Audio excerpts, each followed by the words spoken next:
Bien, vamos a iniciar el análisis, o bueno, la exposición más que el análisis de cuáles son las alternativas o las acciones posibles que podemos llevar a cabo para la atención de riesgos psicosociales. Hasta ahorita ya vamos en la etapa, bueno, ya hemos revisado las posibilidades o una metodología que es la encuesta para poder identificar factores de riesgo psicosocial. Una vez que tenemos aplicada la encuesta, bueno, pues hay que hacer el análisis para valorar el riesgo en particular. Es decir, las preguntas nos dan elementos para nosotros poder valorar si el riesgo que estábamos midiendo, recuerden que una encuesta debe tener validez y significa eso, que los resultados estén reflejando exactamente lo que queremos medir, si el riesgo que estamos queriendo medir, pues tiene algún nivel, que más bien qué nivel de afectación tiene para la organización y para la salud en general de las personas de la organización. Y además, pues, ¿qué probabilidad tendríamos de que esto ocurra en ese nivel de riesgo, ¿no? O ese nivel de consecuencia. Entonces, bueno, ya que hicimos este análisis, pues el siguiente paso es señalar, Pasó, Chesquito, güey, está frío, te va a despertar. déjeme cerrar ese micrófono, ya está. El siguiente paso es analizar, pues, cuáles serían las acciones que podríamos llevar a cabo.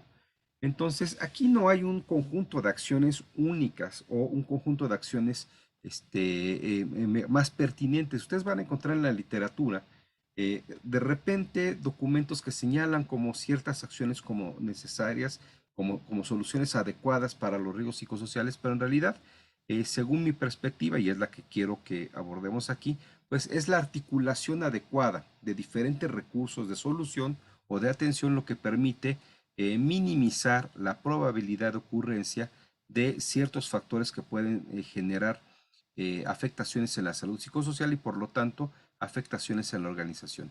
Entonces, el primer tipo de medidas, aunque esta sí parece, digo, en la literatura se señala como sí o sí en la mayoría de los casos, y podría yo estar de acuerdo en el sentido de que es la base, es una base para todo lo demás.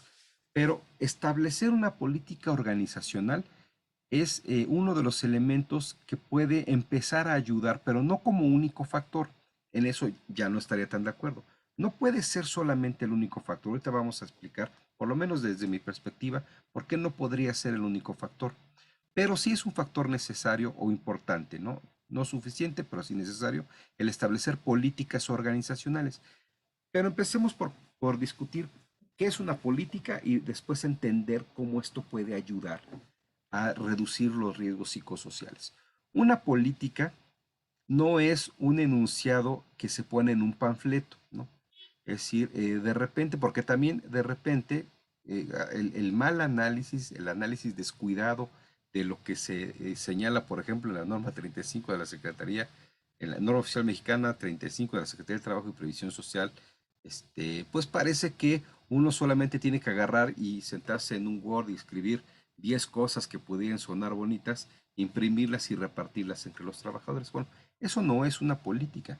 Debemos de entender que una política organizacional es un compromiso de la organización para con ese elemento, con ese enunciado. Y como tal, ese compromiso debe estar en un documento, sí, pero en un documento normativo. Idealmente debe inclusive formar parte de la misión o por lo menos estar enlistado como las políticas organizacionales, pero un documento en tanto normativo debe ser referencia para elaborar otros documentos. Es decir, cuando una empresa o una organización gubernamental o de lo que sea señala, por ejemplo, ahorita vamos a ver bueno, ahorita voy a tratar de poner ejemplos de cómo se redacta, pero por ejemplo, que la organización se compromete con el respeto, más bien con la promoción, con promover el respeto de los derechos humanos. Y esa es una política bastante general, pero ahí ya estamos englobando muchas cosas. Es una afirmación, claro, pero esa debe estar dentro de los documentos normativos de tal forma que todos los procedimientos de la organización tengan que enunciarla dentro de los referentes legales de la organización para ese procedimiento, ¿no? De tal manera que si tenemos un procedimiento para por ejemplo, atender a clientes, el procedimiento debe considerar, en tanto que hay una política que la organización está comprometida a promover el respeto de los derechos humanos, entonces en el procedimiento se debe considerar entonces los derechos de las personas con discapacidad, por ejemplo, ¿no? Con los derechos de las personas con diferentes creencias religiosas, ¿no?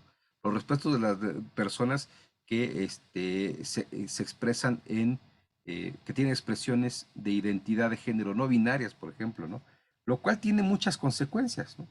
Consecuencias prácticas, ¿no? Desde poner rampas para discapacitados, espacios adecuados para personas ciegas o aditamentos, complementos para personas ciegas, ¿no? Que tiene que ver con discapacidad, hasta poner como ahora está de moda, y no, bueno, no es una moda inadecuada, pues, establecer, por ejemplo, lo que se llama baños inclusivos, ¿no? Es decir, pues, decir, no sé si a veces es abrir un tercer baño o a veces es que todos los baños sean lo mismo, ¿no?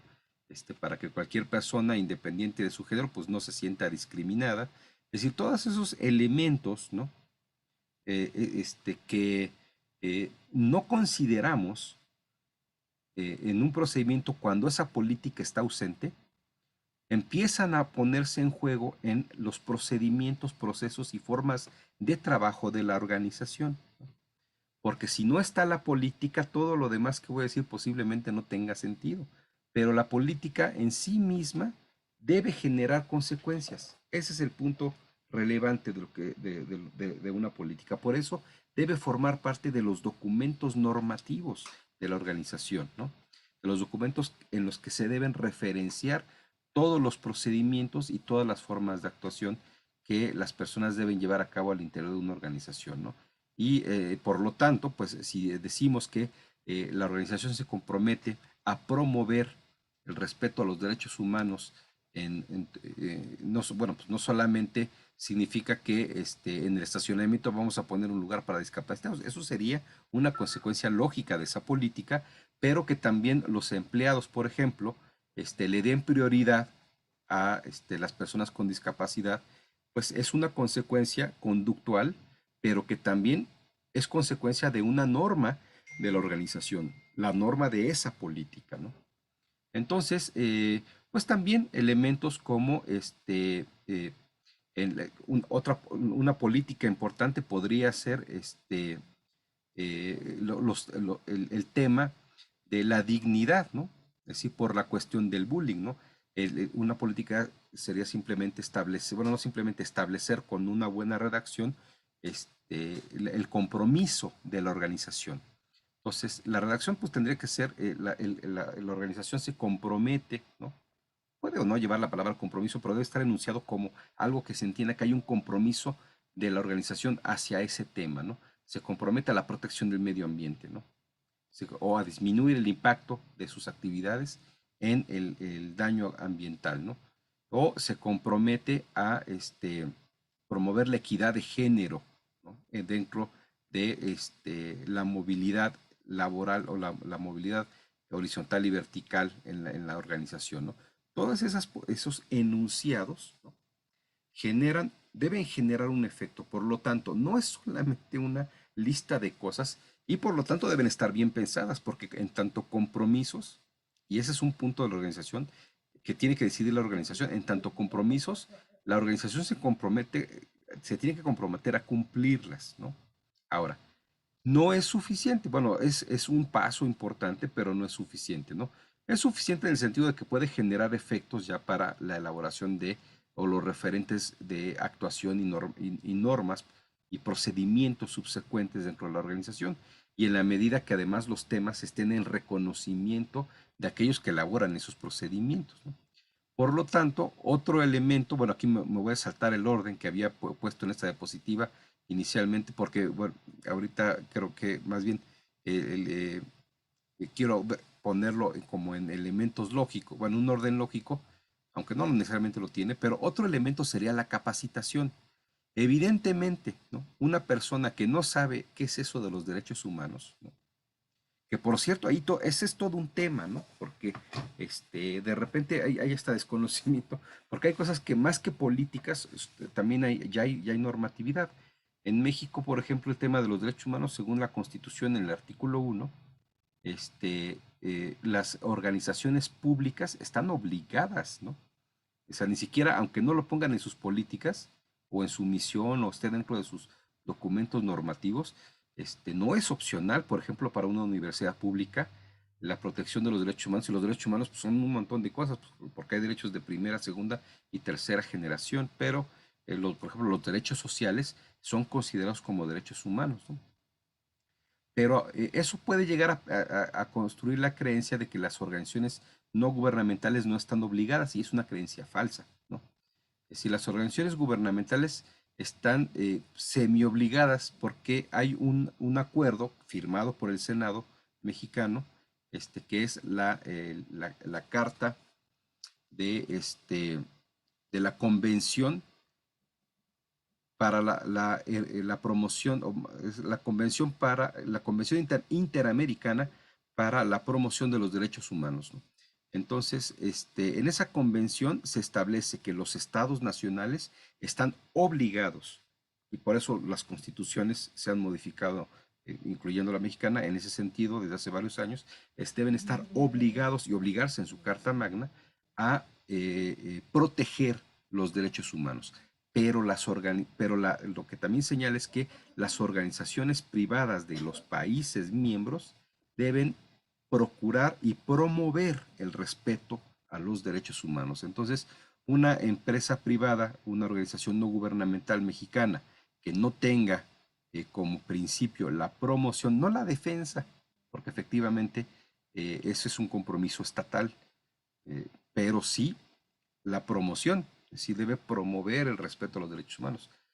Si no se promueven, pero fíjense que no es lo mismo, ¿no? Y ese es el efecto de las políticas, de cualquier política, incluyendo el tema de los derechos humanos y otros temas. Es decir, no es lo mismo decir, bueno, pues yo no, en tanto no tengo ninguna política, pues no los estoy atacando, no. No es lo mismo no violar derechos que no promoverlos, ¿no? Es decir, no promover los derechos humanos es una cosa distinta. Entonces, promoverlos es estar realizando acciones como capacitación en los temas relevantes, ¿no? Entonces, bueno, cuando hacemos nuestras políticas, la política debe ser un enunciado que establezca un compromiso organizacional con un tema que tenga que ver con aspectos que protegen la salud psicosocial de la persona. Y nuevamente, aquí nos revocamos a la teoría. ¿Qué aspectos protegen la salud psicosocial? Pues evitar el moving, ¿no? Y el moving es muchas cosas, es la discriminación, es los tratos injustos, ¿no? Es decir, la falta de justicia, de equidad, proceder sin mérito, es decir, todos esos, bueno, y también el uso de palabras lascivas, burlas, ¿no? Faltas de respeto. Todas esas cosas deberían estar reguladas en un compromiso. No, no es que tengamos una lista, una puna, que también sería un error, ¿no? Una lista de, bueno, no se vale burlar, no se vale, no. El compromiso es un compromiso genérico que puede enunciarse como en esta organización, la organización se compromete, o uno de sus compromisos es evitar lesionar sí, evitar o atender. El compromiso puede ser en positivo de atender, promover, evitar. Se tiene que usar un verbo adecuado, depende del tema, ¿no? Si es ecológico, pues tenemos que promover la ecología, ¿no? Si es un tema de maltrato, tenemos que atender, ¿no? O prevenir, ¿no? Entonces podría ser que la organización se compromete a prevenir el daño a la dignidad de las personas producto de la interacción social interna, ¿no?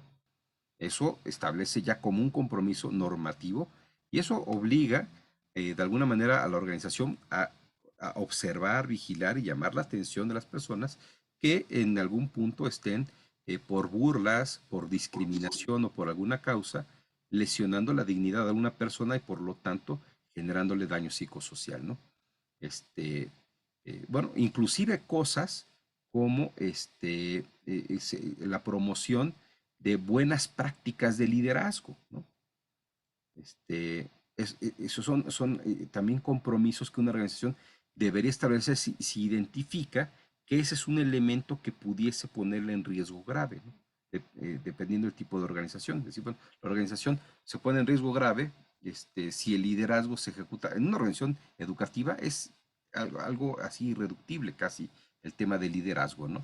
Porque pues el factor fundamental, y en cualquier organización donde el factor fundamental sea el humano, es decir, el talento en una organización educativa, el talento de las personas que trabajan ahí es todo, ¿no?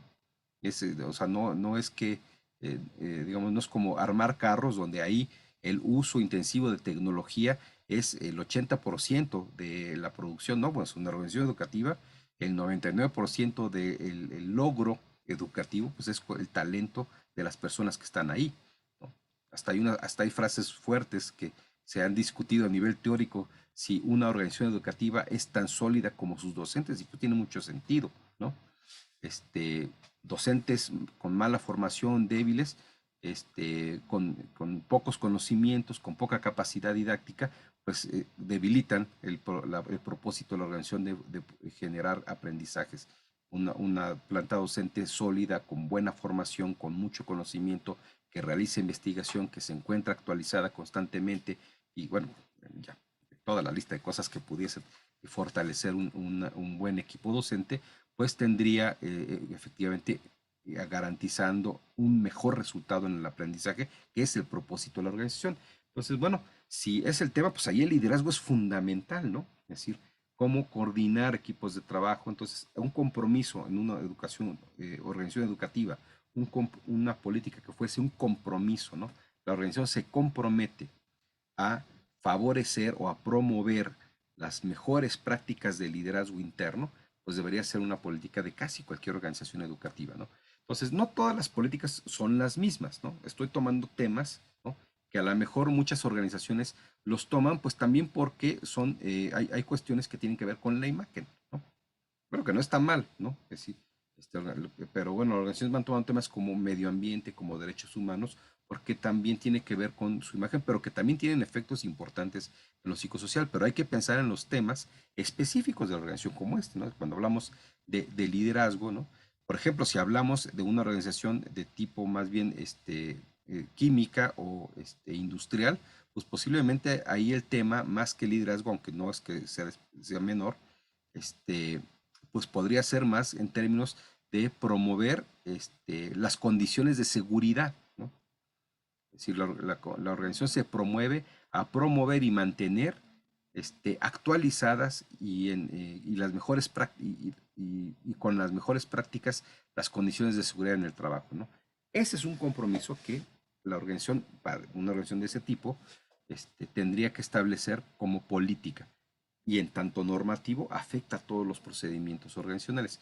Pero, ¿cómo podemos hacer que estas políticas realmente derramen o se reflejen en las prácticas de los diferentes áreas, departamentos y en el diseño, reelaboración de lineamientos, procedimientos, instrucciones, manuales que se llevan a cabo en la organización? Pues tendremos que incurrir o más bien llevar a cabo prácticas actividades, acciones de capacitación, que ese es otro de los elementos, ¿no? Si nosotros hacemos acciones de capacitación como medida para atender los riesgos psicosociales, pues quiere decir que también ya hicimos una reflexión de las políticas con los temas adecuados de capacitación, ¿no? Es decir, no se trata, y fíjense, esto es importante, de dar cualquier tipo de capacitación. De repente parece que hay temas como muy naturales y no es necesario que sean tan naturales, sobre salud psicosocial, ¿no? Pues te voy a dar un curso para manejo del estrés, ¿no? Pues te voy a dar un curso para que aprendas a comer correctamente y no te enfermes. Pues te voy a dar un curso de acondicionamiento físico en el trabajo, ¿no? Pues sí, sí sirven, por supuesto, que son temas de capacitación que van sobre aspectos muy específicos de la salud psicosocial, ¿no? Pero posiblemente el que, digamos, un curso de manejo del estrés, pues a lo mejor no resuelve mucho si la persona, digo, pues puede resolver algo, pero si una persona en la organización está sujeta a 10 fuentes de estrés todos los días, pues por muy experto en el manejo del estrés que sea, pues tarde o temprano eso lo va a desgastar, ¿no? Entonces, recuerden que los factores psicosociales es la combinación entre la interacción de las personas con el entorno, o sea, con el medio ambiente que lo rodea, ¿no? Entonces, tenemos que atender el medio también, ¿no? Entonces, también tiene que ver con aspectos sobre, pues, si detectamos que los factores de estrés están originados por la elaboración de procedimientos o por la asignación de cargas de trabajo inadecuados, pues la capacitación es en materia administrativa, diseño de manuales, diseño de procedimientos, diseño de análisis de cargas laborales, que pues a lo mejor pueden decir, eso no es un tema psicosocial. No, pero ese es el factor de riesgo, ¿no? Es decir, no, claro, indudablemente, si nosotros decimos el compromiso sobre mejores prácticas de liderazgo, pues el tema de desarrollo es también todo lo que tiene que ver con el liderazgo. Si lo decimos sobre derechos humanos, pues el tema de capacitaciones sobre cuáles son los principales derechos humanos que están comprometidas las empresas mexicanas a promover y cómo se promueven, ¿no? Entonces, bueno, claro, todos esos aspectos tienen que entrar, pero también los temas muy particulares que identificamos como riesgos y que tuvimos la necesidad de desprender en políticas y que tenemos que, por lo tanto, establecer capacitaciones para evitar que se conviertan, si no lo son, evitar que se conviertan en factores de alto riesgo, de alto impacto, y si ya son de alto impacto, pues con más razón atenderlos con soluciones de capacitación. Ahora, eso todavía no necesariamente es suficiente. Tenemos que establecer protocolos de actuación. Ese es el tercer elemento que quiero destacar sobre los diferentes medios de atención a riesgos psicosociales. Los protocolos de actuación, si todavía el tema de, por ejemplo, vamos a seguir con el ejemplo de los derechos humanos, yo pude haber puesto como una política que la organización tiene como compromiso promover el respeto a todos los derechos humanos dentro de la organización, ¿no? Bien, pues ese es un buen compromiso, ahí está, es una buena política. Reduce o ya estoy con ello atendiendo factores de riesgo psicosocial múltiples, pues de hecho sí, ¿no? La posibilidad de que, pero bueno, la posibilidad todavía tiene que ver con de implementarlo correctamente, con que la gente entienda, pues qué es eso de los derechos humanos, ¿no?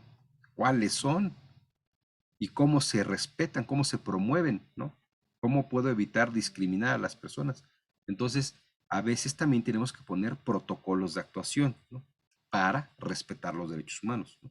Un protocolo, por ejemplo, es, a ver, en el área de atención a clientes, si recibimos una mujer con un niño en brazos, ¿qué se hace? ¿No? Bueno, ya, no, no me tiene que contestar, pero bueno, eso es, por ejemplo, es una pregunta clásica de un curso de derechos humanos y, y todos piensan, todos contestan que se le tiene que dar prioridad a la mujer, lo cual es falso, se le tiene que dar prioridad al niño, ¿no? El derecho humano es del niño, ¿no? A veces significa que la mujer tiene que tener prioridad, pero en atención a que esa prioridad es para que el niño, el que está en brazos, tenga mejores condiciones, ¿no? Entonces, ahí es que simplemente dar una capacitación, perdón, simplemente establecer unos lineamientos que independientemente de la capacitación bien entendida, mal entendida que pueda tener una persona, pues no se equivoque a la hora de tomar una decisión cuando resuelve una situación en la cual los derechos no están muy claros, ¿no? O son contradictorios, ¿no? Es decir, si eh, o sea, ¿cuáles derechos son más importantes? ¿A quién le debo de dar prioridad en atención? ¿A la persona que está en silla de ruedas? ¿A la mujer embarazada? ¿O al niño lactante? Y la pregunta está difícil, ¿eh? Porque ahí hay un empate, así como lo dije. Pues bueno, posiblemente una persona que no puso mucha atención en su curso de capacitación o no lo ha recibido o lo recibió mal, pues no tendría muchos problemas si tiene un protocolo de actuación, ¿no? Entonces, bueno, pues en la materia de derechos humanos, el derecho de la infancia es un derecho superior, está por encima del adulto, ¿no? Nos paso a la mujer embarazada antes que al señor de silla de ruedas. Y ese es el respeto, esa es la promoción de los derechos humanos, por ejemplo, ¿no? Evidentemente el de silla de ruedas tendría alguna prioridad sobre el que no tiene una discapacidad, ¿no? O inclusive, ¿cómo atiendo? Son protocolos muy específicos, ¿cómo atiendo a una persona ciega, una persona sorda, ¿no? Es decir, no los voy a atender igual porque pues no me ven, no me escuchan, tengo que hacer un protocolo especial para explicarle lo que estamos haciendo al organización. Ahí cómo lo vamos a atender y qué pasos siguen para que él logre su objetivo para el cual fue ahí, ¿no? Y bueno, así inclusive para los miembros internos de la organización, todos estos elementos pues, son protocolares, son protocolos. Ahora, hay otro tipo de protocolos que sí quiero destacar que son importantísimos, ¿no? Para la atención de diferentes asuntos, que son los protocolos para atender eh, justamente las inconformidades. Si una persona se siente discriminada, la pregunta es si se siente discriminada a pesar del protocolo, ¿no? Se siente discriminada, pues la pregunta es, ¿se le discriminó o no? Y recuerden que aquí la percepción de justicia tiene que ver con cómo se dirime una diferencia de criterio, de percepción, ¿no? Ya sea del mérito, pero también ya sea de la percepción de que está siendo tratada injustamente o que está siendo bulleada, ¿no? Bueno, que está siendo víctima de moving, ¿no? Una persona dice, yo estoy siendo víctima de moving porque mi jefe me trata muy mal. Bueno, pues ¿cómo te trató? Esa sería la primera pregunta, ¿no? Entonces, aquí hay varios mecanismos, ¿no? Uno, este, pues el clásico mecanismo de atención a control de calidad en el servicio, que son buzones de quejas, ¿no? Es decir, a ver, aquí está buzón, tú escribe tu situación, pero tiene que haber alguien que conteste, tiene que haber alguien que analice y conteste. Esa es una primera forma. Ahora, hay elementos más sofisticados, ¿no? Por ejemplo, el establecer comités deliberativos. Bueno, en las organizaciones gubernamentales, desde hace varios años, ya se me olvidó la fecha, pero bueno, ya tiene desde el sexenio anterior, no sé, no me acuerdo en qué año, pero que se establecieron los comités de ética, ¿no? Y bueno, que, por ejemplo, ahí está el protocolo que es el código de ética. Ahí son líneas establece criterios de comportamiento, pero está también el otro elemento, que es el comité. Si una persona que considera que alguien se condujo fuera del código de ética, pues una organización no gubernamental equivaldría a que no se apegó a la política de respetar, por ejemplo, de respetar o de promover el respeto a los derechos humanos. Si no se apegó a eso, yo puedo decir, bueno, no se está pegando a las políticas, yo hago mi denuncia, narro los hechos, lo presento a un comité, porque es importante que fuese un comité para que no sea un criterio unidireccional de una persona, ¿no? Lo importante de estos mecanismos de comités es que se proteja primero a la persona. Si va a denunciar a su jefe por un acto que va en contra de las políticas de la organización, pues que el jefe no lo pueda correr o seguir maltratando, ¿no? Debe quedar protegido y además hacer un mecanismo que también sea indagatorio. Es decir, que la persona que supuestamente cometió la falta tenga la oportunidad de decir, bueno, mi versión es esta, ¿no? Mis evidencias son estas. De tal manera que el comité delibera y emite una recomendación de qué hacer en el caso de que se haya, o sea, si se vio. Y fíjense cómo el punto a veces no es tanto que se castigue o no, sino el punto es que haya un procedimiento que construya la percepción en las personas de que se va a hacer justicia, pase lo que pase, ¿no? Es decir, de que no hay un trato arbitrario.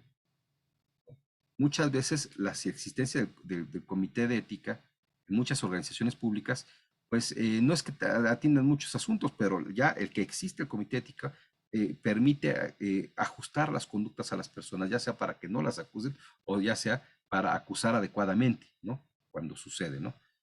Y entonces esas percepciones mantienen una estabilidad en las conductas y por lo tanto en los resultados de pues, algunos factores psicosociales, ¿no?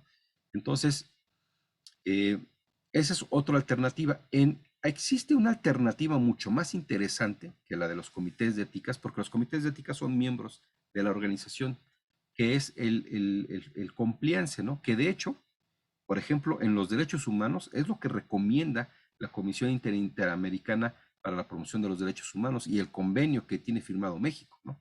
Es decir, y de hecho, en la normatividad mexicana, ya hay, ya inclusive a nivel de materia penal, se han hecho algunas modificaciones a los códigos para que justamente si las organizaciones privadas tienen compliance, el compliance es como un comité de ética, pero que no depende de la organización.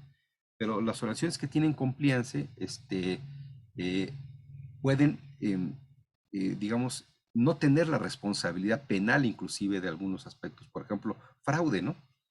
Es decir, por ejemplo, la semana pasada salió una noticia en la que a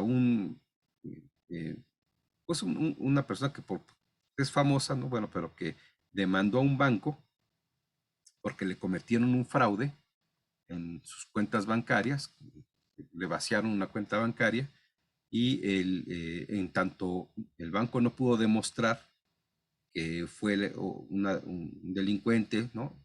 Porque la hipótesis de estas personas que había sido personal del banco, pues la sentencia fue hacia el banco, porque así está bueno, el banco está obligado. ¿Por qué? Porque no tiene compliance. Este, el compliance, cuando una organización mexicana tiene compliance, el Código Penal le permite que la organización haga su investigación e identifica al verdadero responsable, a la persona, y entonces la sentencia va hacia la persona y no hacia la organización, ¿no? Porque el compliance ya es un nivel o es un elemento de confianza que se le puede dar a la organización, pero funciona casi como un comité de ética. O sea, es lo mismo. La persona puede denunciar, ya sea un cliente, ya sea una persona interna de la organización, denuncia un aspecto normado por la organización, como puede ser la violación de una política, por ejemplo, derechos humanos, ¿no? Y entonces el compliance hace la indagación y hace lo mismo, pero le da la palabra a las personas que pudiesen ser responsables para que se expliquen, hace el análisis de los hechos y emite una recomendación que sí pudiese ser una sanción, ¿no? También dependiendo de la gravedad del asunto, igual que el comité de ética, pero no necesariamente puede ser una modificación en la conducta o medidas muy específicas para que los asuntos no sigan ocurriendo, o sea, la causa de la inconformidad o del asunto no siga ocurriendo. Pero la diferencia del compliance es que no son miembros de la organización los que están determinando, sino son, podrían participar, pero no de manera determinante, sino son miembros externos a la organización los que hacen el análisis. Eso le da neutralidad, porque a diferencia del comité de ética, en el comité de ética, por ejemplo, eh, si la violación, imaginemos en una universidad pública X, ¿no? Donde la violación a los códigos de ética la hace pues la rectoría o la secretaría administrativa o alguien, digamos, que está dentro del control organizacional, del ápice estratégico que toma decisiones, ¿no? Si los miembros del comité de ética son personas a quienes la rectoría puede nombrar o despedir libremente, pues ir a ver, tú eres el director de planeación, ¿no? Pues te voy a correr o sea, bueno, a veces no hay ni que decirlo, ¿no? Los mismos empleados pueden decir, no, pues a ver, si están acusando al rector o rectora o lo que sea, de una comisión contraria al código de ética, y yo digo que sí es verdad y que le impongamos una sanción, pues él también me van a sancionar a mí porque me va a correr por haberlo dicho, ¿no? Entonces hay este principio en el cual hasta cierto nivel no funciona el comité de ética, ¿no? Es decir, funciona para los niveles medios hacia abajo, pero obviamente pues de los niveles ya más bien jerárquicamente altos, pues no va a funcionar, ¿no? ¿Por qué? Pues porque hay cierta posibilidad de ser afectados. Si emiten una recomendación, aunque la recomendación sea cierta, pues emite una recomendación en contra, ¿no? Entonces, por ejemplo, pues en un comité de ética en una universidad puede inclusive recomendar una sanción de despido a un profesor si comete un acto de acoso sexual, ¿no? Pero si el acoso sexual lo cometió el rector, pues a lo mejor el comité de ética dice, no, pues está muy dudosa no podemos juzgar como que sí pasó porque está muy dudosa la evidencia, ¿no? Bueno, y así va. Entonces, el compliance, en tanto son personas que son invitadas para participar ahí porque tienen intereses, podría, por ejemplo, en una organización educativa, podría integrarse por pues, proveedores de insumos de la universidad, por representantes estudiantes, por padres de familia, por organizaciones gubernamentales que promueven derechos humanos, que promueven el combate a la corrupción, y entonces ellos no los puede correr el rector, ¿no? Esa es una fortaleza de un mecanismo de compliance, ¿no? Es decir, en una organización privada, pues, por ejemplo, una organización educativa privada, pues sería muy similar, ¿no? O sea, evidentemente, los padres de familia tendrían interés en vigilar que se cumplan las políticas organizacionales, sobre todo aquellas que tienen que ver con el buen funcionamiento organizacional y la salud psicosocial, ¿no? Que afecta, pues, a veces a sus propios hijos, ¿no? Tiene interés y esas personas, bueno, y proveedores y otro tipo de clientes, no sé, otro tipo de clientes, bueno, estudiantes, ¿no? Por ejemplo, y representantes a lo mejor de organizaciones educativas, ¿no?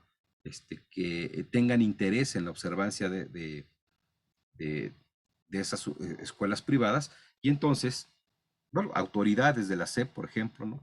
Pues el dueño de la escuela privada no puede correr a la autoridad de la SEP, no puede quitarle el trabajo o afectar de manera importante, condicionar su comportamiento, su decisión al padre de familia, ni a la organización fundamental, y eso le da fortaleza al compliance, y por eso es que inclusive a nivel penal, el compliance tiene en México y en muchos países tiene esa validez, ¿no? Es decir, que si por ejemplo, si la Repsamen hubiese tenido compliance, el compliance hubiese definido, hubiese hecho un análisis y determinado qué persona era la responsable de haber hecho el trámite o haberse dado seguridad, y a lo mejor era un empleado y no la dueña.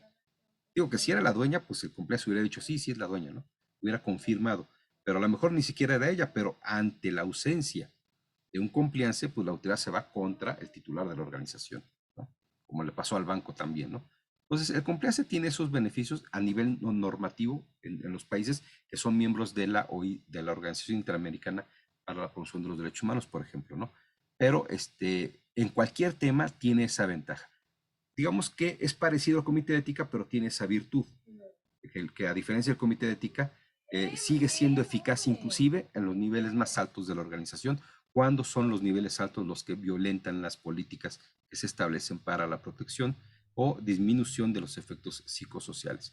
Ahora, entonces los protocolos de actuación que incluyen comités para la deliberación, ¿no? Y el seguimiento de las acciones, bueno, a veces puede ser solo un buzón de quejas, dependiendo del tipo de organización, ¿no? Como el que hemos dicho, pues, si son 5 personas, pues ¿cuál sería el comité? Pues ni modo que todos sean el comité, pero podría haber un buzón de quejas. Claro, esto es igual que el comité de ética, pues tiene cierto límite, porque quien lee y debe resolver las quejas, pues tendría que ser la máxima autoridad, pero la máxima autoridad no se va a sancionar a sí misma, ¿no? O no va a recomendar que modifique su conducta.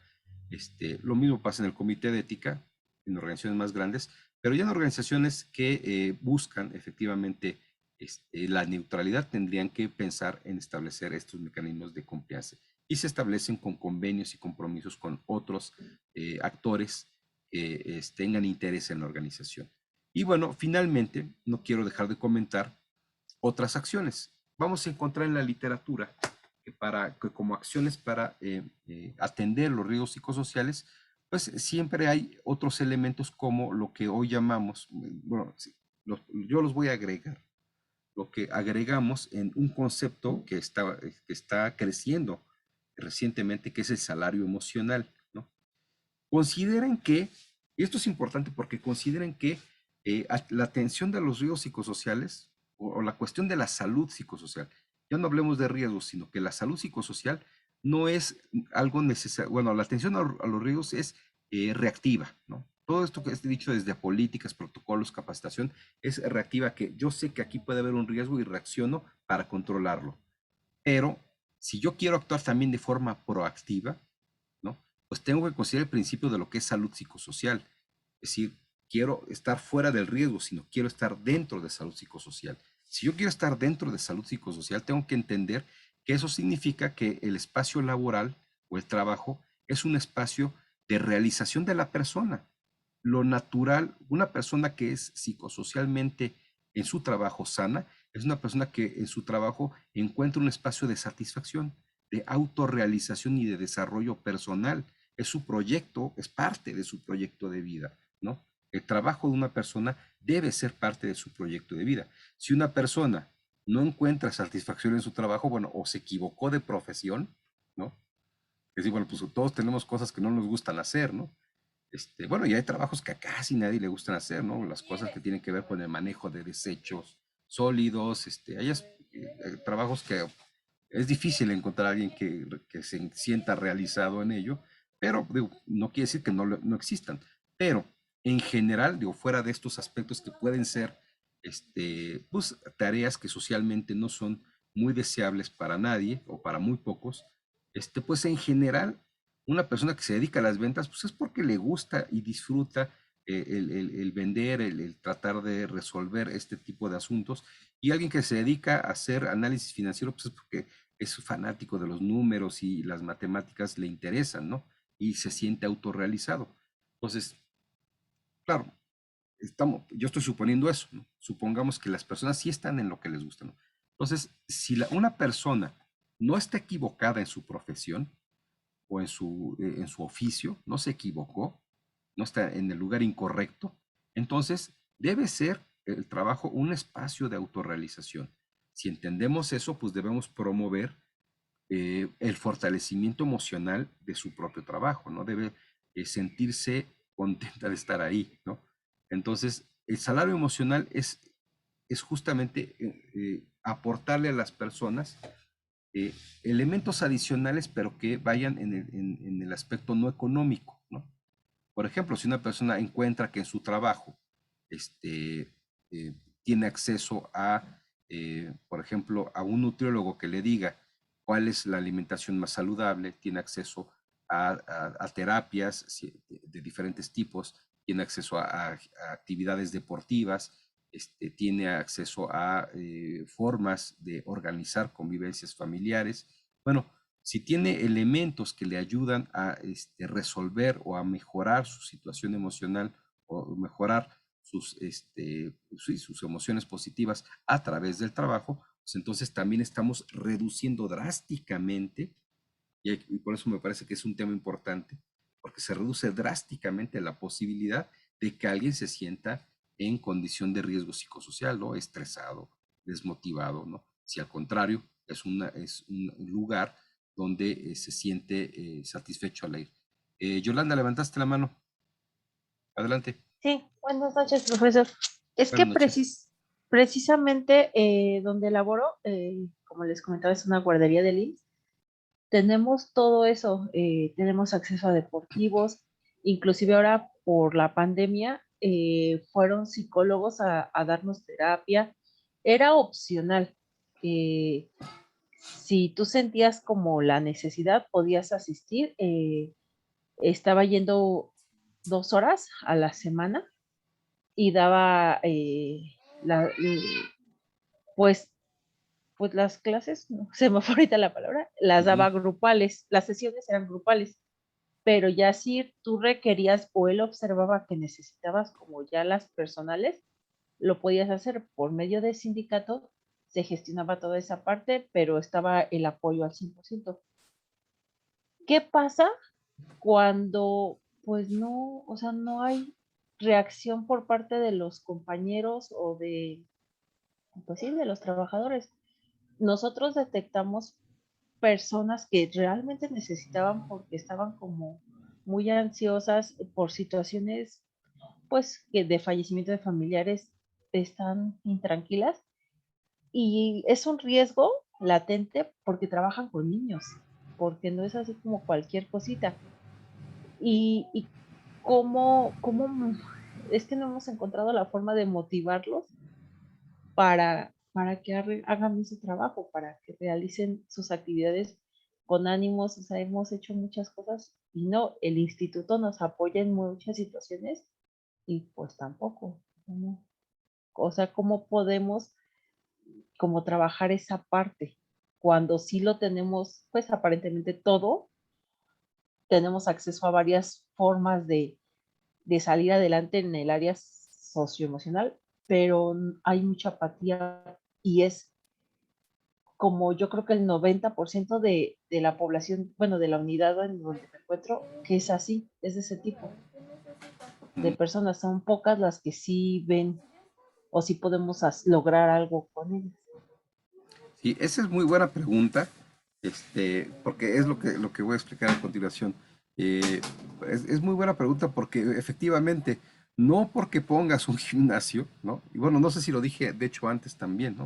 Es decir, no es suficiente, ¿no? O sea, no porque pongas un gimnasio, ya eso es salario emocional, ¿no? O ya estás atendiendo un riesgo psicosocial. Sin duda, alguien que hace ejercicio, se mantiene en forma, pues reduce sus riesgos de enfermedad, ¿no? Pero bien lo dices, pero pues igual y las personas no tienen la motivación porque no es un solo aspecto, ¿no? Es decir, ahora sí que la salud psicosocial en el trabajo, pues como lo señalamos en las primeras sesiones, pues es todo el contexto, es la interacción del contexto con la persona lo que produce una situación de salud psicosocial o de riesgo, ¿no? Entonces, si yo estoy ante importantes riesgos psicosociales, es decir, ante situaciones de estrés, de desmotivación, bueno, y factores que pues no son responsabilidad de la organización, pero pues, son factores que generan pérdida de salud psicosocial porque desmotivan, generan depresión, ¿no? Es decir, son problemas que si bien son personales, pues afectan, pero no encuentro en la organización los elementos suficientes para salir de esa depresión y al contrario, llego y me deprimo más o me estreso más, pues entonces de poco sirve decirles, mira, aquí está una terapia por si la necesitas, ¿no? Posiblemente hay que iniciar construyendo la confianza, ¿no? Fíjate bien, puede ser hasta perverso la percepción que se construye. Bueno, inadecuada, no sé si perversa, pero inadecuada la percepción que se construye. Digo, no sé cómo sea, quiero inventar algo para apoyar mi argumento, ¿no? Pero, por ejemplo, si en una organización donde los jefes son muy autoritarios, por ejemplo, muy exigentes, bueno, autoritarios, ¿no? Intolerantes, violentan tus derechos, son arbitrarios cuando dices, oye, es que, o son indolentes, oye, no, llegué tarde porque, fíjate que cuando salí de mi casa me pasó esto y tuve que atenderlo y ya llegué tarde. No, me vale gorro, falta. Ah, bueno, si son así, imagínate que al otro día te digan, pero aquí si te sientes mal, aquí tenemos este pollo de terapia, ¿no? No, pues es una trampa, ¿no? O sea, es lo que ellos van a creer, ¿no? Es una Bueno, trampa, ¿no? de hecho yo soy una de las jefas y no somos así. No, bueno, por eso dije que voy a, porque desconozco ahí, pero Sí, estoy poniendo el ejemplo de una situación en la cual sí, claro. inclusive, en vez de ayudar, podría hasta profundizar el factor de riesgo, el estrés, la desconfianza, la violencia, ¿no? O sea, yo lo puedo sentir como un atentado a mi intimidad, diciendo, no, pues quieren que vaya a platicar porque quieren saber más de mí, ¿no? Es como De, cuando el gobierno, a lo mejor con buena intención, el gobierno te dice, oye, pues pásame tus datos personales. Fíjate, a mí me llegó, ya después mi contador me explicó que no, que es buena idea, pero pues a mí me llegaban correos y mensajes del SAT diciéndome, necesitamos tus datos para que te podamos ayudar. Dije, no, pues ¿cuál mis datos? ¿Quién mis datos para joderme, no? Para cobrarme más, para que no me escape, para no. Es decir, si tú no confías en la organización, no, pues ¿quién confía en el SAT? Pues el SAT siempre se ha movido por terrorismo, ¿no? ujú. Entonces, bueno, pues exactamente. Entonces, cuando el SAT dice, no, pues sí te vamos a ayudar, pero necesitamos que nos des esta información, pues tú desconfías y dices, no, es para molestarme, entonces profundizas la percepción pues por lo menos de aversión, ¿no? Porque dices, no, pues seguro están imaginando algo para molestarme más, ¿no? Entonces, en vez de tomarlo como que sí te quieren ayudar, dices, no, pues si por una parte hay autoritarismo, hay elementos que me quieren lesionar, no son comprensivos y ahora me dicen que sí, que me van a ayudar, pues yo desconfío, ¿no? Entonces, y justamente voy a pasar a la siguiente diapositiva para explicar eso porque era lo que sigue, es la articulación de las soluciones, ¿no? De hecho con eso empecé la exposición. No podemos pensar que hay una solución que puede ser única. No puedo decir, solo con políticas voy a resolver. Claro, sí ayudan.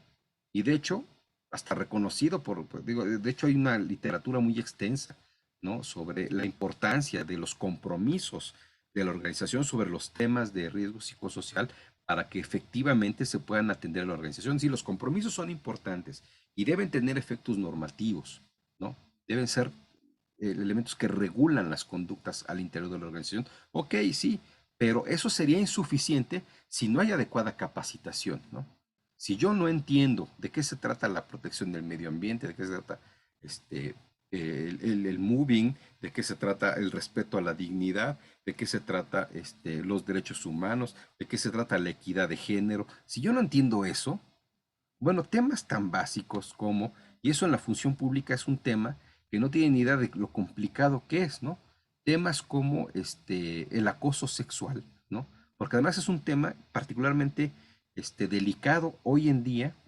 Te pregunto, ahorita no sé hace cuánto trabajaste en la SEP, pero pues la pregunta ahorita, bueno, de que no había comités de éticas o no sabía que habían, pues es que a veces se detienen, ¿no?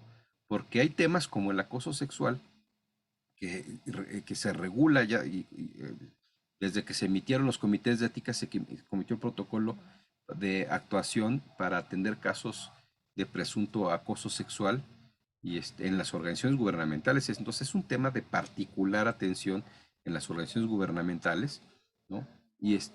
Pero pues si los miembros, los propios miembros del comité de ética no entienden el concepto de acoso, ¿no?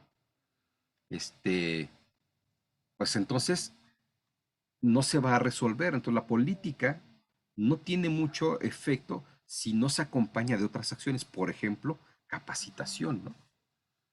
Este, bueno, pues a cuántas historias no podríamos recuperar de las organizaciones públicas gubernamentales donde una mujer acosada va y se queja y las personas encargadas de resolver, no solamente los comités de ética, inclusive en los ministerios públicos, entonces, las personas encargadas de resolver, pues ni siquiera lo toman como una cosa, que dicen, no, pues cómo va a ser un acoso sexual, ¿no?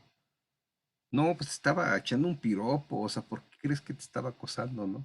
Pues, te está dando un halago, pues un halago no solicitado y de forma recurrente, ¿no? Bueno, pero no se entiende el concepto, ¿no? Entonces, en tanto no se entiende, pues no se actúa correctamente. Entonces, solamente las políticas, sin procesos de capacitación sobre los temas, ¿no? Relevantes para prevenir el acoso, digo, el acoso, para prevenir los riesgos psicosociales. Bueno, el acoso puede ser uno de ellos, puede producir riesgo psicosocial, ¿no? Afecta a la salud psicosocial de la persona acosada, pero no quiero referirme solo a eso, sino a todos los factores de riesgo psicosocial.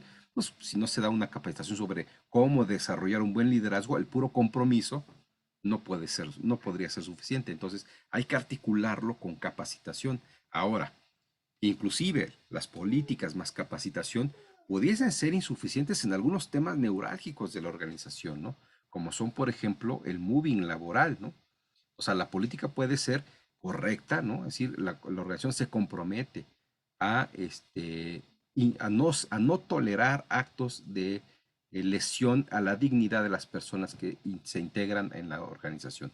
Bueno, pues la política, pues así como la dije, es una política inclusive intachable, ¿no? Así, no se tolerarán prácticas así, ¿no? Bueno, pues aquí no se tolera el moving laboral y además, ya nos dieron capacitación de lo que es moving laboral, pero no manches, pues yo me sigo riendo porque de alguien porque tiene defectos físicos, porque me da mucha risa y porque a todos nos da mucha risa y como a todos nos da mucha risa, no nos denunciamos entre nosotros y nos vamos a proteger si el cuate se queja, no, bueno, eso puede seguir sucediendo, entonces a veces también es necesario establecer protocolos de actuación, ¿no?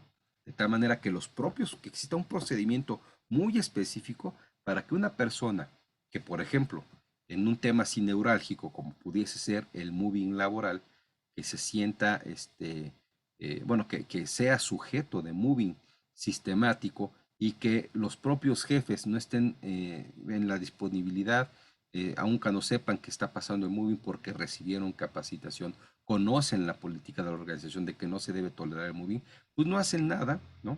Digo, pues eso en las organizaciones públicas quienes han trabajado en el gobierno, pues eso es lo más común, todo el mundo sabe que está prohibido, pero lo siguen haciendo. Bueno, entonces estos mecanismos a veces son necesarios, ¿no?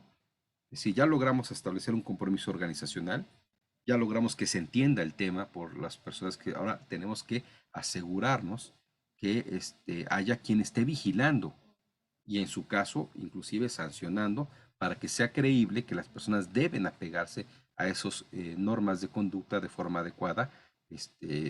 Si no, pues habrá consecuencias para que efectivamente aquella persona que está siendo sujeta de moving, en cuanto a denuncia, y si es verdad y se comprueba, pues se aplica una acción para que no se repitan, bueno, la sanción y las medidas idóneas para que no se repitan esas conductas y entonces se cumpla la política organizacional, ¿no?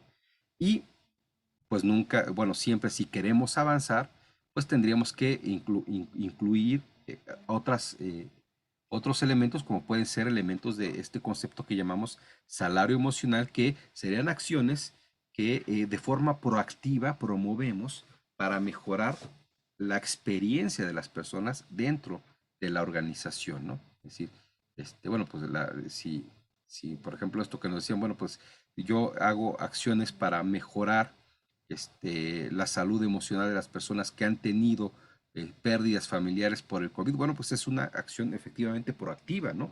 Es decir, ¿por qué? Pues no, la organización no generó la muerte ni nada, pero hacemos algo por las personas para que mejoren su experiencia en el trabajo, para que no se desmotiven, para ayudarlos en sus vidas aún fuera de la organización. Bueno, eso mejora la experiencia de la persona, hace que su trabajo le dé más sentido, ¿no? Pero bueno, como todo esto, ¿no? Pues obviamente, pues tiene que estar bien articulado con otros factores de riesgo y en una integración de un cuadro de actuación que incluya políticas, capacitación, protocolos de actuación y bueno, claro, también salario emocional, ¿no? Como factores adicionales para mejorar la experiencia emocional de las personas dentro de su trabajo.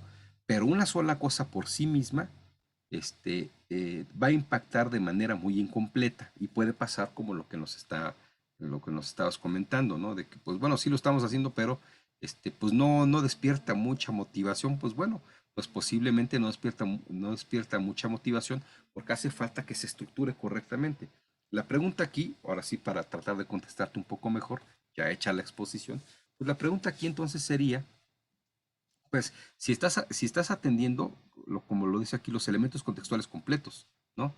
O sea, si efectivamente estás observando no solamente que la persona es la que está desmotivada, o sea, el liderazgo es el correcto para que la persona no sienta desconfianza, los procesos de trabajo le permiten el tiempo, la disposición, la materia, el espacio para que efectivamente aproveche ese beneficio, las relaciones sociales, ¿no? Es decir, se lleva bien con los demás, no lo van no va a haber moving por decir, oye, pues tú estás yendo a terapia, ¿no? Bueno, va a haber un apoyo una solidaridad entre los compañeros, las cargas de trabajo son perceptidas, se perciben de forma adecuada, o sea, ya hiciste tu mapa de riesgos, ¿no? Es decir, las personas tú dices, no se motivan por ir a la terapia porque posiblemente no hay otros elementos que los desmotivan, ¿no?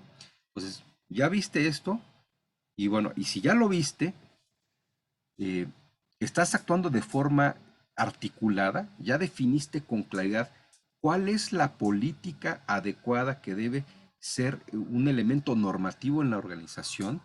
Por ejemplo, ya si le vas a entrar a ese tema, la política es el compromiso, la organización establece un compromiso con sus trabajadores para mantener un espacio de motivación, ¿no? Para que se constituya un espacio de motivación y salud psicosocial. Bueno, ya sería el máximo compromiso que puede tener, de hecho, ¿no? Bueno, entonces, si ya estás pensando en salud, en salario emocional, pues ya estamos hablando de ese nivel de compromiso. Entonces, ya está en la normatividad. Ahora, eso se refleja, ahora sí, en todos los procedimientos, procesos, formas de actuación de la organización. Por lo tanto, hay capacitación de eso. Se entiende, ¿no? Que tiene, o sea, cómo se vincula lo laboral con lo personal, o sea, eso se entiende claramente porque una persona no es que tiene una pérdida, un problema fuera del trabajo, por qué sí lo lleva al trabajo y al revés, ¿no? Y cómo puede atender esos elementos de manera eficiente. Bueno, ya hubo capacitaciones porque también puede ser desconocimiento, ¿no? Yo no voy a terapia porque no creo que me sirva, ¿no? Porque no sé para qué me sirve. Pues Perdón, profe, Sí, es que de hecho antes de la pandemia sí constantemente nos capacitan en varios temas. La mayoría de las oficiales de puericultura, que son las que están a cargo de los niños, solo cuentan con secundaria, prepa, pero no tienen una carrera afín a la educación. Entonces los cursos de capacitación es cantos y juegos, cómo detectar maltrato infantil, temas que les ayudan a pues mejorar su día a día con los niños.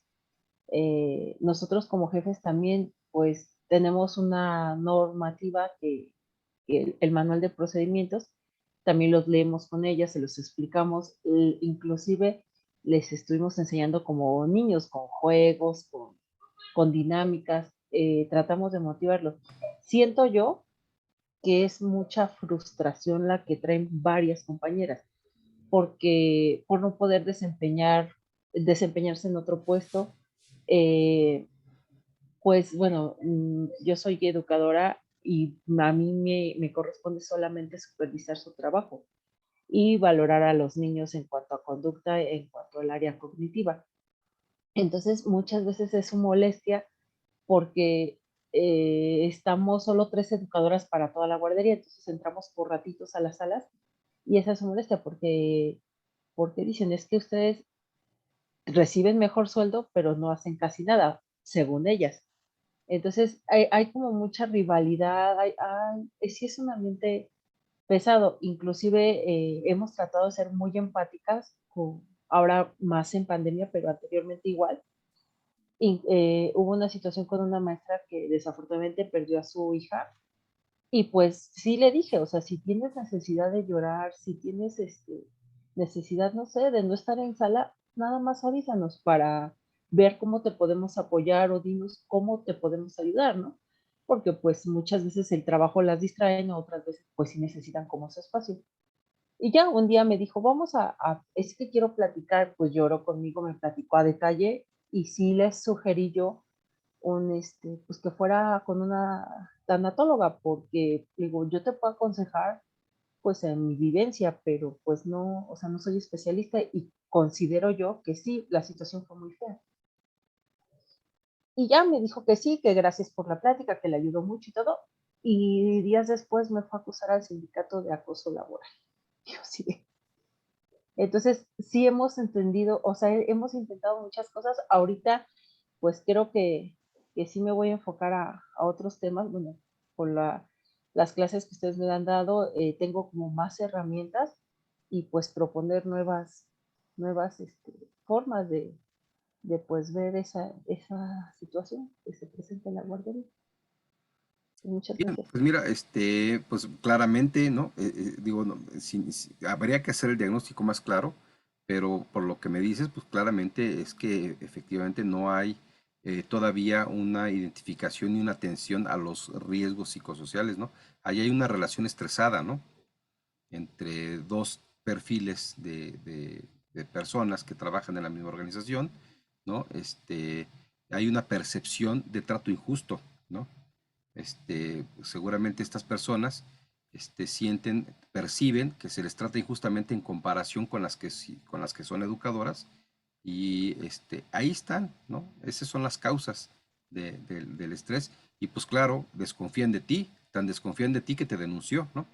Sí. Dijo, pues sí, claro, te denunció de acoso porque hay desconfianza. O sea, esa persona en principio a lo mejor se sintió vulnerable, ¿no? Porque en el momento lloró contigo y todo, pero después dijo, no, ella en realidad no me quiere ayudar, ¿no? Ella quiere sacar mi información, quiere ver cómo, o sea, en realidad se sintió vulnerable y por eso te denunció, ¿no? Y eso solamente pasa porque hay desconfianza, ¿no? Pues es que, bueno, yo considero que ya trae cosas arrastrando más de su vida, Es lo que estamos porque, diciendo. Bueno, sí, ajá, además de que puede haber otros elementos. porque, o sea, no fue Otros- solo conmigo, con sus compañeras de la misma categoría, inclusive ella llegó a esa guardería, pues anunciando como la muerte de su hija. Yo, bueno, más bien varias las sentimos como para dar lástima, sin embargo, pues yo creo que son temas de que no se pueden tomar a burla. todas la respetaron, todas trataron de hacer equipo con ella, pero no, o sea, como que se toma de ahí para hacer lo que ella quiera y en el momento que le dices estás mal o necesitas ayuda, es cuando va y mete sus quejas a Ujú. sindicato. Entonces, sí, bueno, ese es el caso específico de ella, pero así como ella, son 35 maestras más y pues cada quien trae su rollo, chocan mucho, son muy similares que pues chocan mucho, Mm. entonces sí, sí está un poco complicado, pero creo que sí me están dando herramientas para poder Mm. identificar mejor toda esta Sí, situación. mira, de hecho lo que tú planteas es un tema muy típico, ¿eh? Y hay literatura sobre eso, así que luego lo platicamos, pero así rápidamente te contesto, porque tiene que ver con esto, ¿no? Y es más, ahí hay una política que no está escrita, ¿no? Casi todas las organizaciones educativas pasa eso, ¿no? Es decir, el personal, por ejemplo, digo, ahí a lo mejor es que son dos tipos de personal que atienden directamente a los niños, con dos perfiles distintos. Pero, digo, hablándote de, por ejemplo, las universidades, las prepas, las secundarias, hay personal administrativo, ¿no?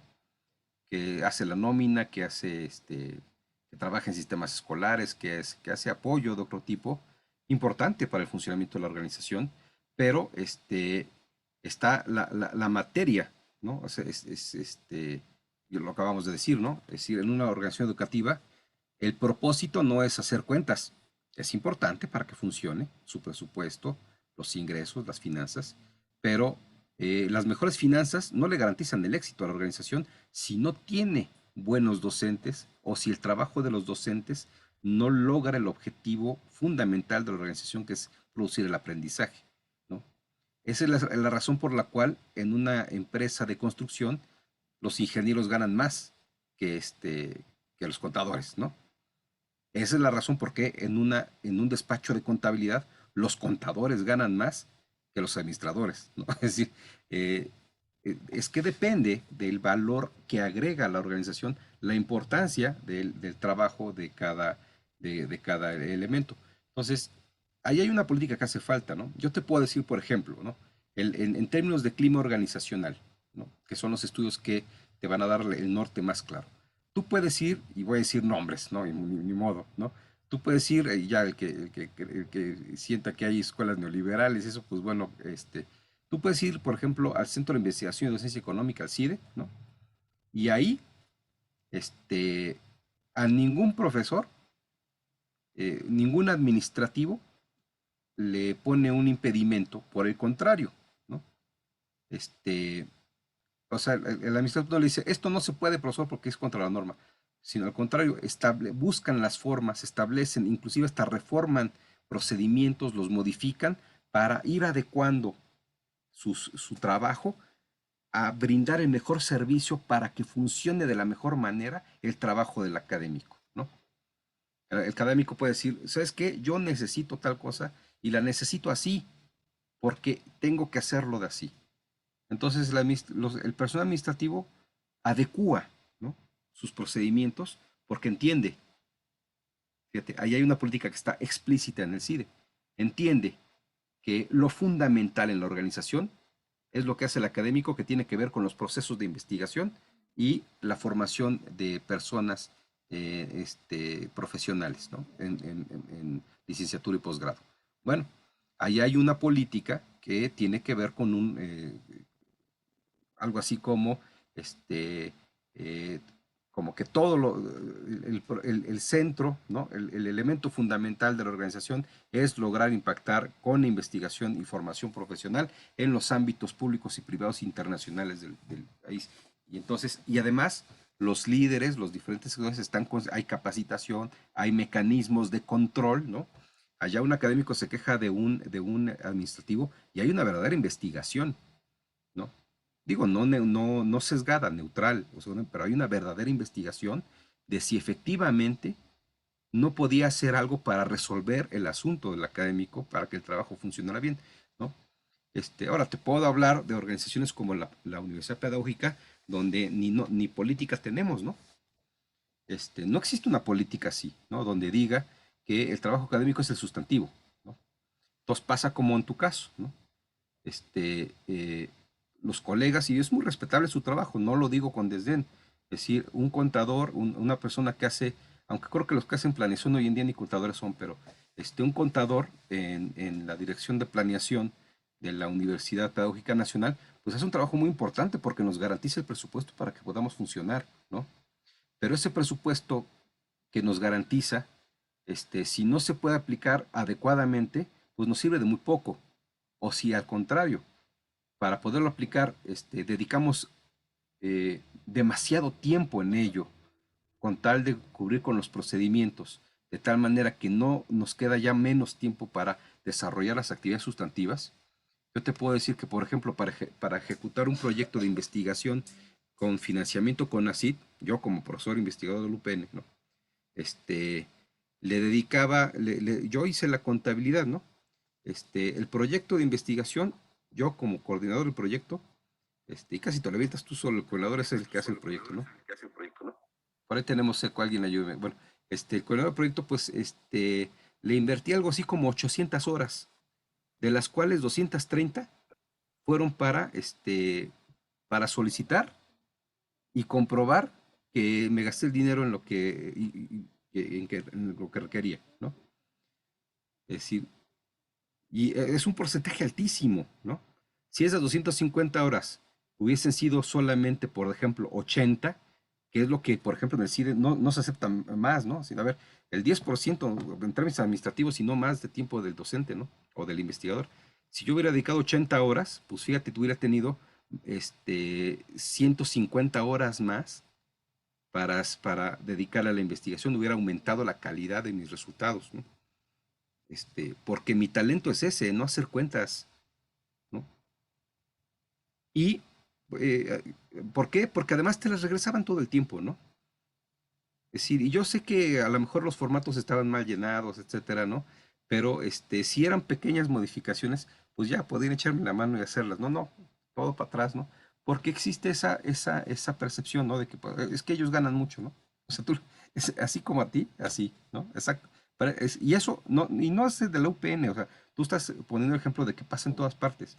Eso es algo muy clásico en en las organizaciones educativas, ¿no?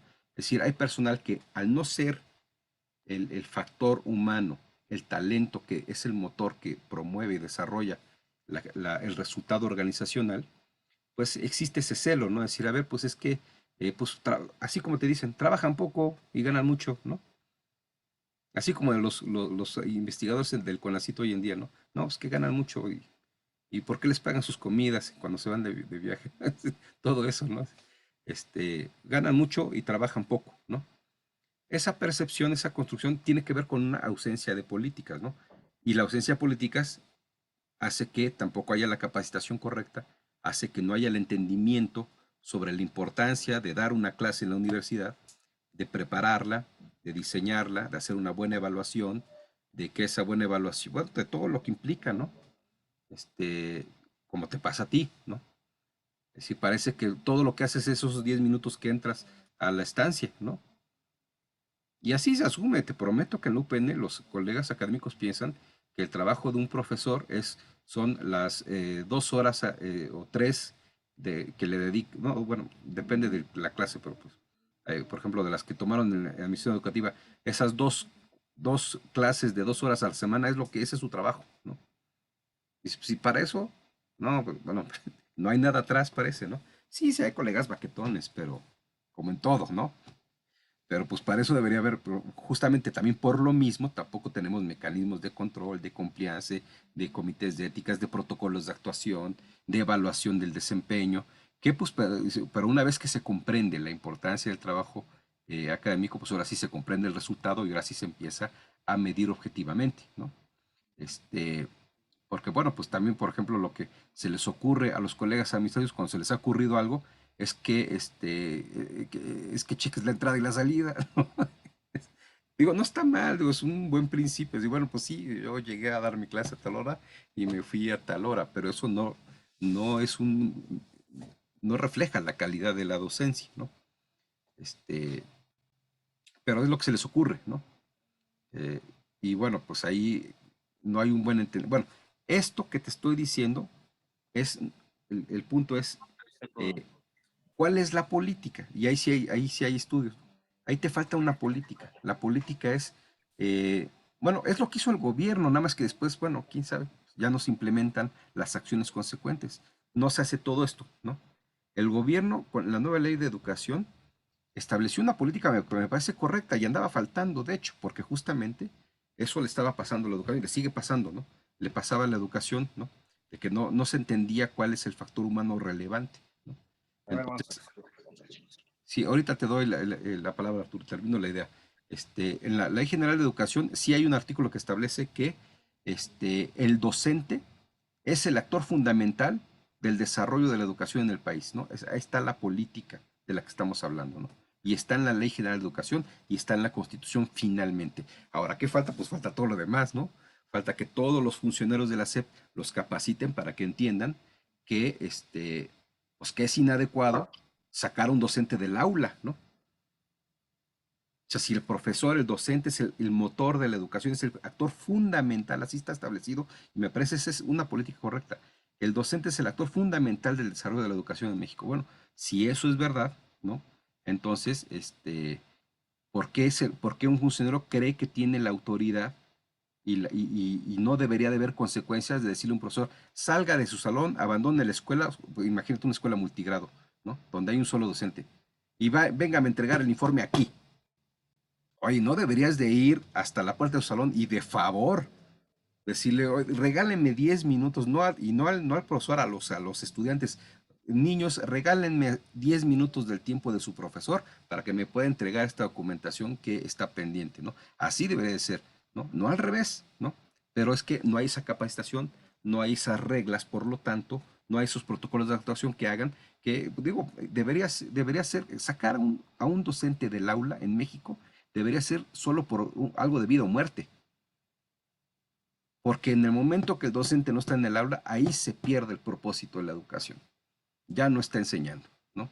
No importa si está apoyando el trámite administrativo del contador que está asegurando los presupuestos del funcionamiento de las escuelas. Ok, sí, qué importante es tu trabajo, pero eso no logra el propósito del sistema educativo mejor que si el docente estuviera en su aula enseñando, ¿no? Ahí está la política. Falta todo, fíjate, todo lo que estamos diciendo aquí, falta todo lo demás, la capacitación, los protocolos de actuación, los mecanismos de control de calidad, es decir, los códigos de ética, de comportamiento, los mecanismos para denunciar y sancionar. Y entonces ese día que se entienda, ¿no? Que un profesor es valioso en tanto esté en el aula, ese día dejan de sacar los profesores de los salones y de cerrar escuelas para que vayan a entregar informes, documentos, conteos de bancas, ¿no? Y entonces sí, ese contador, por mucho que sienta que es más importante su función que la del docente, tendría que entender que él es el que tiene que ir a contar las bancas, ¿no? A no sacar al profesor del aula, ¿no?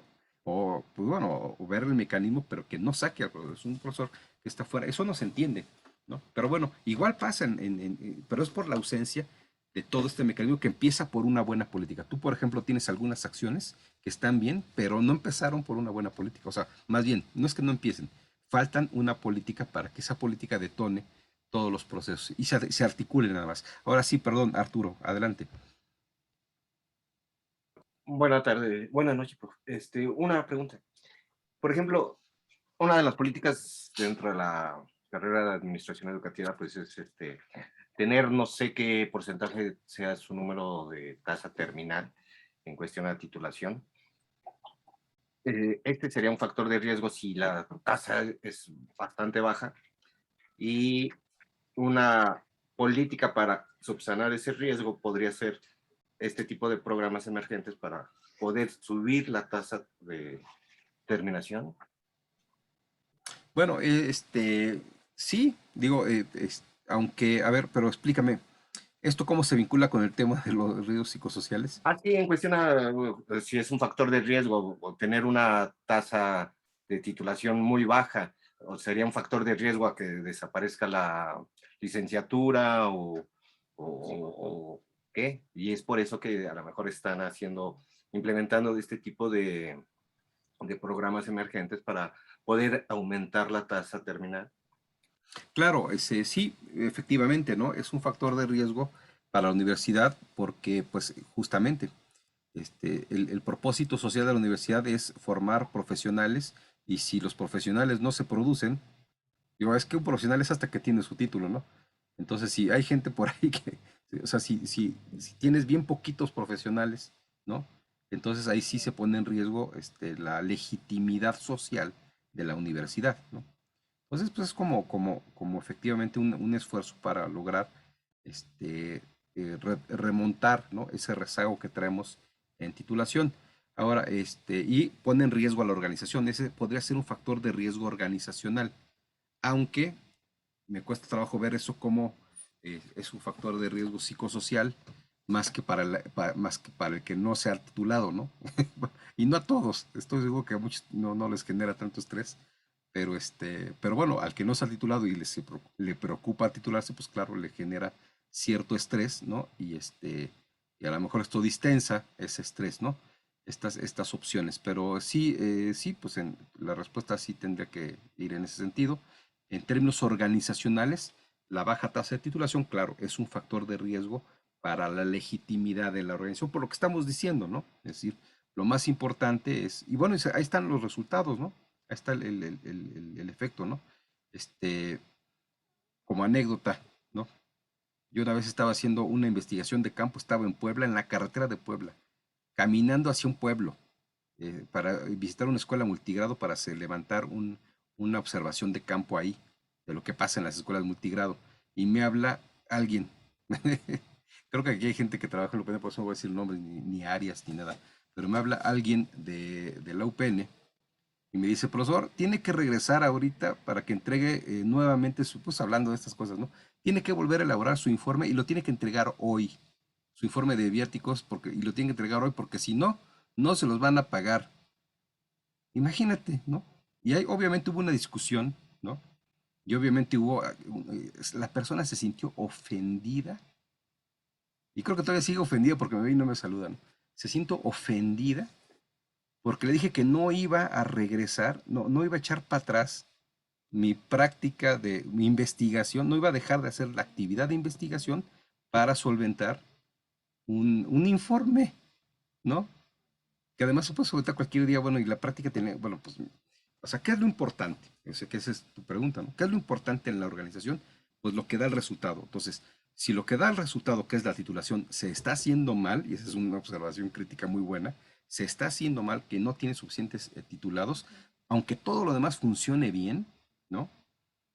Justamente se pone en riesgo ya, a eso me refiero con la política correcta, ¿no? La política correcta debe ser y debe detonar los procesos, las tareas, las capacitaciones correctas orientadas para que se logre el propósito social de la organización, sea educación, sea dar servicios de hospedaje, sea dar servicios de alimentación, pues lo que cada organización se dedique, ese es su elemento que le da legitimidad, y la legitimidad te permite sobrevivir, ¿no? Porque pues ¿qué sociedad le asigna recursos a un proyecto organizacional que no cumple su cometido? Por ejemplo, educar, por ejemplo, formar profesionales de educación, por ejemplo, generar investigación educativa, por ejemplo, o cualquier otro tema, ¿no? Bueno, eh, entonces, esa sería un poco la respuesta y trato de vincularlo a esto.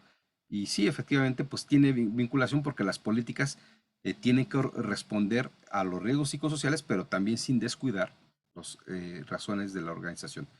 Y bien, bueno, pues hasta aquí quisiera dejar la exposición. Gracias, profesor. Ya estamos, de hecho, estableciendo algunas discusiones interesantes. Me han servido para ilustrar puntos y profundizar puntos relevantes, ¿no? Como esto, la importancia de articular, ¿no? Como vimos, como insisto, quiero insistir en esto, por lo menos en mi hipótesis, no basta un tipo de acciones. La pura capacitación puede ser muy importante. Hay quien sostiene que es el elemento fundamental justamente por lo del valor del capital humano. El elemento fundamental de la atención a riesgos puede ser la capacitación. Sin embargo, si no se articula con buenas políticas, con mecanismos de control, con elementos adicionales que permitan mejorar la experiencia emocional de las personas dentro de la organización, pues también se sentirá algo incompleto, ¿no? Y puede pasar como los casos que hemos estado platicando donde pues se hace bien una parte, ¿no? Pero en tanto no están bien articulados otros elementos, pues el resultado siempre es incompleto, ¿no? Atacamos un poco de estrés de una parte, pero dejamos mucho estrés en otras, entonces los riesgos o la salud psicosocial nunca estará bien atendida, ¿no? Bien, ¿algún otro comentario o pregunta que quieran hacer? Voy a suspender la grabación porque, bueno, a lo mejor ya el tema ya se desarrolló y lo demás ya sería comentarios y dudas.